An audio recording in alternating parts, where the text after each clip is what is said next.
Nosaltres portem aquí el Micro Shakespeare, a Tàrrega. És una estrella mundial. És una cosa que fem en col·laboració amb la National Theatre of London. Llavors això és una cosa que funciona d'una manera molt senzilla.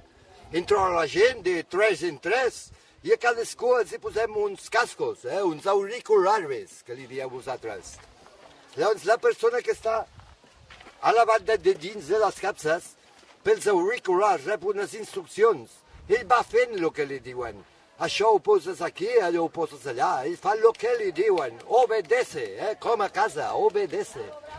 Però el que està a fora està escoltant una història que l'altre, sense saber-ho, li està representant. I això és bàsicament el nostre espectacle.